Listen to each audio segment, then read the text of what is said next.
ओम नमो भगवते वासुदेवाय। यमलोक के 3 शुभ द्वारों का वर्णन इसमें ब्राह्मण पुराण में तपस्वी ऋषि मुनियों तथा भगवान व्यास का संवाद है। यह संवाद हृदय में रखने लायक है। धर्मात्मा लोगों की जीवात्मा इन्हीं तीनों शुभ द्वारों से यमपुरी में प्रवेश करती है। यह वर्णन बहुत ही याद रखने लायक है। इस अनंत ब्रह्मांड में परम ब्रह्म परमेश्वर की अनेक विलक्षण चमत्कारी लीलाएं हैं, जो कि मानव सोच से बहुत परे है।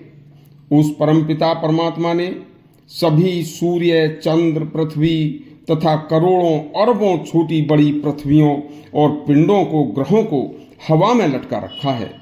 समस्त समुद्र और पहाड़ एक हवा में गुब्बारे की तरह, समस्त संसार कोई किसी के ऊपर टिका हुआ नहीं है, सब हवा में लटक रहे हैं। कैसी विलक्षण लीला है।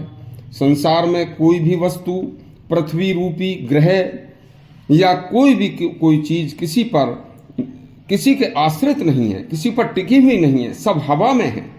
किसी का कोई स्तंभ नहीं है, सब कुछ गुब्बारों की तरह लटक रहा है। कैसी विचित्र रचना है उस ईश्वर की। ऐसी ही एक यमपुरी है, जिसका विस्तार 1,00,000 योजन है और वह चौकोर है। वह मृत्युलोक से 86,000 योजन दूर है तथा इसके 4 सुंदर दरवाजे हैं, जिसका विस्तार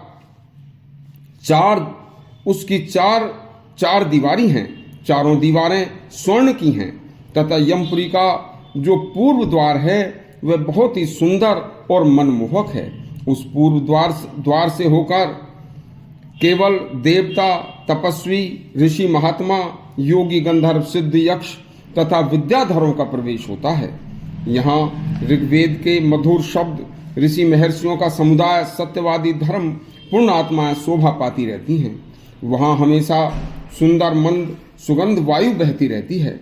मृत्युलोक में जिन पूर्ण आत्माओं ने गर्मी में दूसरों को जल पिलाया है, सर्दी में दूसरों को सर्दी से बचाया है, गरीबों को अन्न दान किया है, माता पिता, साधु संतों, ब्राह्मणों तथा अतिथियों की सेवा की है, उन मृत्युलोक से गई हुई जीव आत्माओं को उस उत्तर के द्वार से यमपुरी में प्रवेश कराया जाता है।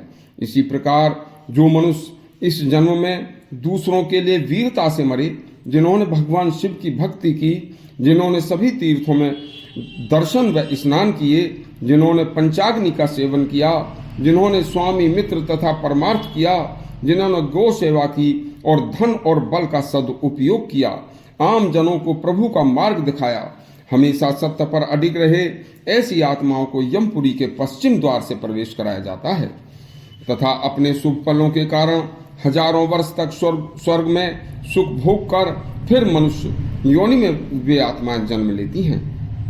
इस तरह से मृत्युलोक से 86,000 योजन दूरी पर भी परम ब्रह्म की ऐसी यमपुरी का वर्णन है। उस यमपुरी में भी तपस्वी, ऋषि, मुनि शरीर सहित चले जाते हैं तथा देवताओं से मिलकर फिर वापस पृथ्वी लोक में आ जाते हैं। ऐसा वर्णन शास्त्रों में आया है। देवताओं की तरह तपस्वी, सन्यासी तथा पूर्ण कर्म करने वाले मनुष्यों का वहां वास है। अब आपको धर्म शास्त्रों में वर्णन यमपुरी के भयानक चौथे दक्षिण द्वार के बारे में बताते हैं। यमपुरी का चौथा दक्षिण द्वार दुरात्माओं, दुष्ट मनुष्यों, जीव आत्माओं के लिए आरक्षित है। वह द्वार दुर्गम रास्तों, भयानक रास्तों से होकर गुजरता है। वहां हर समय हाहाकार मचा रहता है तथा यमपुरी के जो दक्षिण द्वार को जानने वाले हैं वह उस रास्ते से बचने का अनेक उपाय करते हैं, लेकिन रास्ता घोर अंधेरे में होकर गुजरता है, जहां हमेशा हिंसक जानवरों तथा अंधेरे में जाने वाले प्राणियों की आत्मा को कष्ट पहुंचाते रहते हैं। वह रास्ते सभी जीवों के मन में उस समय भय उपजाने वाले होते हैं। जो प्राणी अपने जीवन काल में महापापों में लिप्त रहते हैं तथा केवल इसी सांसारिक जीवन को सब कुछ मानकर केवल कुछ थोड़े ही क्षणिक सुख को सब कुछ समझते हैं उन्हें इसी रास्ते से जाना पड़ता है। हे मुनियों, वह दक्षिण द्वार का रास्ता अत्यंत घोर भयंकर भूत प्रेत राक्षसों से घिरा हुआ है तथा पूरा रास्ता दुर्गंध भरी हवाओं से भरा रहता है। वहाँ कहीं भी दूषित जल भर रहा है, कहीं सड़े हुए मांस की कीचड़, ऊपर से अनेक प्रकार के भयानक कीड़े मकोड़े, सर्प, बिच्छू आदि उस मार्ग में जाते हुए उस जीवात्मा को कष्ट देते रहते हैं और उसमें आकंठ डूबे रहते हैं। धूल मिश्रित प्रचंड दुर्गंध आंधी में पापी जीवों में ऐसी यात्रा करनी पड़ती है। उस समय संसार में अपने जीवन काल में हर एक घटना को वह आत्मा याद करती है जिन पापों को याद करके आज उसे यह दिन देखना पड़ रहा है। इसके दक्षिण द्वार में प्रवेश के जीवों को पापों के द्वारा यातना का सफर शुरू होता है, जो कि बहुत भयंकर होता है। मनुष्य का स्थूल शरीर पृथ्वी पर रह जाता है और सूक्ष्म शरीर हर तरह की यातनाओं का कष्ट झेलने के लिए इसी प्रकार से एहसास करता है जैसा वह जीवित था। इस प्रकार नरकों में अनेक नरकों में डाला जाता है। दूषित रक्त मवाद से भरे हुए गड्ढों में लाखों वर्ष तक उसे कष्ट भोगना पड़ता है।